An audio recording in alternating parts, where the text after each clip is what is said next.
From Resurrection to Pentecost. Why we believe the resurrection of Jesus Christ isn't just a matter of faith. It's backed by compelling historical evidence. Let's explore what happened in those 50 days from Easter to Pentecost and why it matters. On Resurrection Sunday, women discovered the empty tomb. Jesus then appeared to Mary Magdalene, other women, 2 disciples on the road to Emmaus, Peter, and finally 10 disciples, with Thomas absent. 8 days later, Jesus appeared again with Thomas present, inviting the doubter to touch his wounds. Over the next month, Jesus continued appearing to his followers, including once to over 500 people at the same time.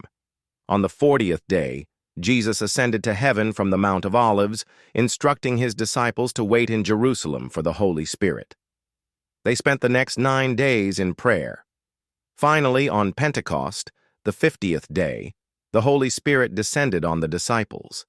They spoke in different languages, Peter preached boldly, and about 3,000 people were baptized. The church was born. But why should we believe this extraordinary account? First, we have multiple, independent testimonies in the Gospels and Paul's letters. The earliest accounts began circulating within years of the events, too soon for legends to develop.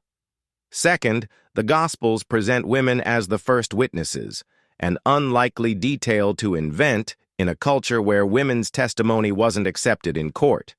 Third, the disciples' transformation is remarkable.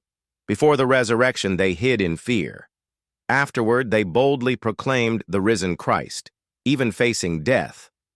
This brings us to the strongest evidence, the martyr's testimony. Most of Jesus' apostles died horrible deaths for their claims. Peter, crucified upside down; James, executed by King Herod; Thomas, killed while preaching in India. Unlike others who die for beliefs, these men died for what they claimed to have personally witnessed. They gained no wealth, power, or status, only persecution and death. Each could have saved himself by recanting. None did. While people might die for what they believe is true, who would endure torture and execution for something they knew was fabricated?